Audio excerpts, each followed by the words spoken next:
મોરબી જિલ્લાના નવલખી બંદરથી કચ્છ જિલ્લાના કંડલા બંદર સુધી સમુદ્ર સેતુ બ્રિજ બનાવવામાં આવે તેવી માંગ ઉઠી છે। તેની પાછળનું કારણ એ છે કે સૌરાષ્ટ્રથી કચ્છ તરફ જવા માટે મોરબી થઈને જવું પડે છે, જેથી જો મોરબીના નવલખી બંદરથી આ સમુદ્ર સેતુ બ્રિજ બને તો સમગ્ર સૌરાષ્ટ્રના ઉદ્યોગોને વેગ મળશે, સાથે જ 10,000થી પણ વધુ ટ્રકોની અવરજવરને તેનો ફાયદો મળશે। અવરજવરનો સમય પણ ઘટશે। જ્યાં અત્યારે 3.5 કલાક થાય છે તે રસ્તો અડધા કલાકનો થઈ જશે, એટલે કે ઈંધણની પણ બચત થશે। આ બધા મુદ્દાઓને ધ્યાનમાં રાખીને મોરબી સેરામિક એસોસિએશન અને સામાજિક આગેવાનો દ્વારા મુખ્યમંત્રીને પત્ર લખીને રજૂઆત કરાઈ છે।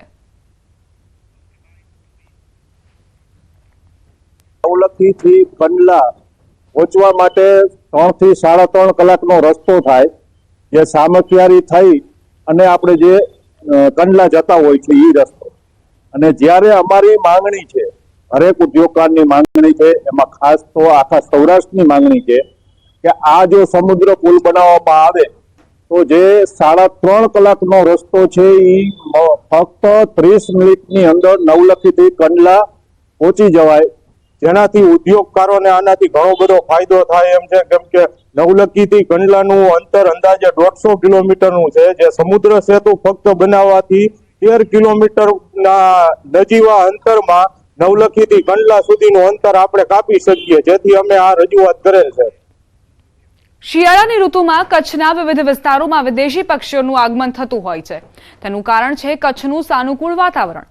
હમીસર તળાવ, છારી ઢંઢ જેવા વિસ્તારમાં વિવિધ જાતિના પક્ષીઓ આવે છે। આ વર્ષે પણ સાઉદી અરેબિયા, રશિયા અને સાયબેરિયા જેવા વિસ્તારોથી લાખોની સંખ્યામાં પક્ષીઓ કચ્છમાં જોવા મળ્યા।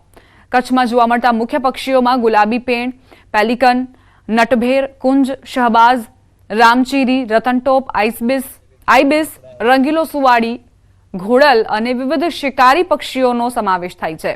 વિદેશી પક્ષીઓના વસવાટ માટે યોગ્ય માહોલ જાળવવામાં આવે છે। अलग अलग प्रकारना पक्षीओ माटे एक आश्रय स्थान माटे कच्छ खूब ज आदर्श निवास स्थान छे। खास करीने माइग्रेटरी बर्ड्स यायावर पक्षीओ जेने आपणे गुजरातीमां ओळखीए छे तेनी वात करीए तो तेओ तेमना साइबेरिया अने आसपासना विस्तारोमां शियाळो खूब ज भयंकर होवाना कारणे, खूब ठंडीनुं प्रमाण खूब वधारे होवाना कारणे तेओ सानुकूल वातावरणनी शोधमां भारतमां आवता होय छे। કાયદામાં રહેશો તો ફાયદામાં રહેશો। જો કાયદો હાથમાં લીધો, ટપોરીગીરી કરી તો તમારી ખેર નથી, કેમ કે પોલીસને મળી ગયો છે છૂટો દોર। પોલીસ હવે એવો પાઠ ભણાવશે કે થઈ જશો સીધા દોર। દાદાના ગુજરાતમાં દાદાગીરી નહીં જ ચાલે।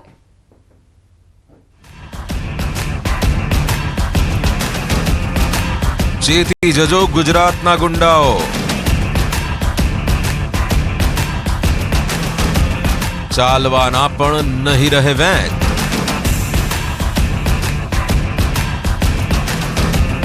ભાઈગીરી પડી જશે ભારે।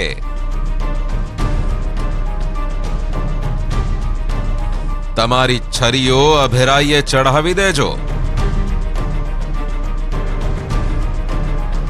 કેમ કે દાદાના ગુજરાતમાં નહીં ચાલે દાદાગીરી।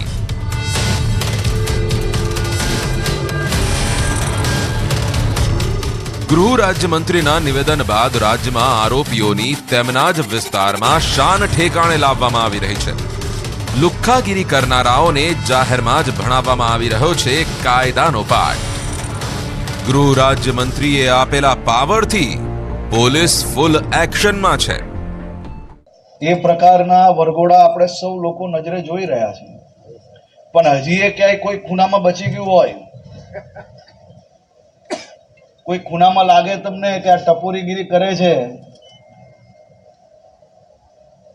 ઘરે ને ઓફિસમાં બેસવાની બદલે રોડ પર પલાઠી મારીને કોઈ ઢીંગા મસ્તી કરતું હોય તો એને બી તમે પોલીસના વરઘોડામાં જરૂરથી નજરે પડશે, એટલી હું આપને ખાતરી આપું છું। ગૃહ રાજ્યમંત્રીએ આપેલા પાવરથી પોલીસ આવા લુખ્ખા તત્વોને તેમની જ ભાષામાં સમજાવી રહી છે।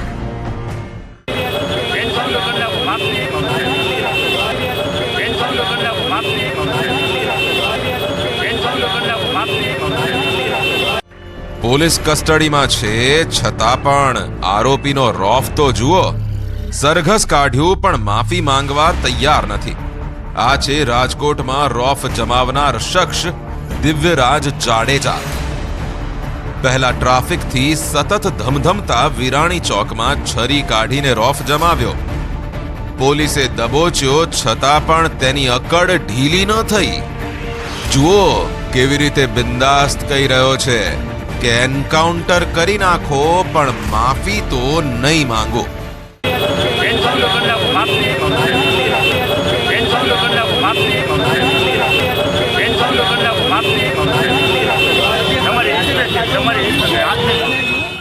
પણ પોલીસે પણ આ આરોપીની બધી હવા કાઢી નાખી, તેની બધી હેકડી કાઢી નાખી.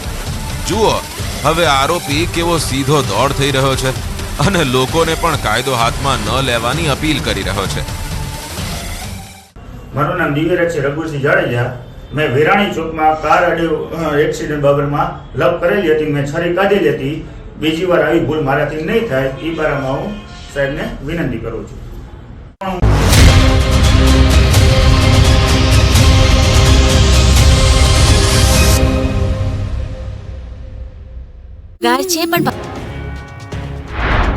ગુજરાત બન્યું મિની કાશ્મીર. શીતલહેરથી શહેર શહેર કહેર. એક જ દિવસમાં 6 ડિગ્રી પારો ગગડ્યો. કાતલ ઠંડીમાં ઠૂઠવાયા લોકો. અંતે શિયાળાએ ગુજરાતમાં અસલી મિજાજ બતાવવાનું શરૂ કરી દીધું. ગુજરાતમાં ઠંડીએ જમાવટ કરી દીધી.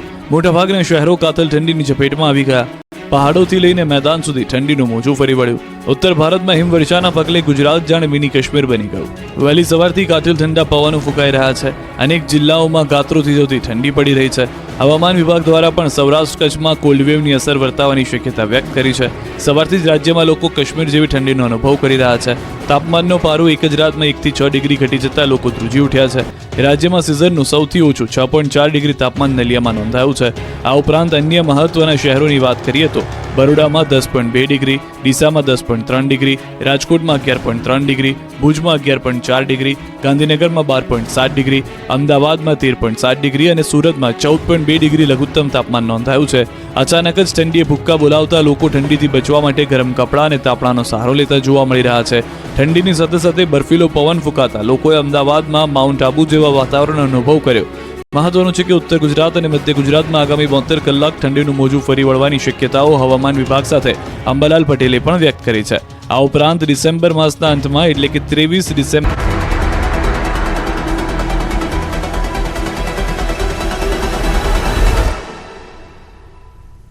તિરુપતિ એડિબલ ઓઇલ્સ, દરેક તહેવાર હેલ્ધી તહેવાર. દબાણ કરનારાઓને હર્ષ સંઘવીની ચેતવણી, કહ્યું દબાણ કરશો તો ફરશે બુલડોઝર. કચ્છમાં 2000 એકરના દબાણો તોડાયા. એમએલએ ચેતર વસાવા સામે અંકલેશ્વરમાં ફરિયાદ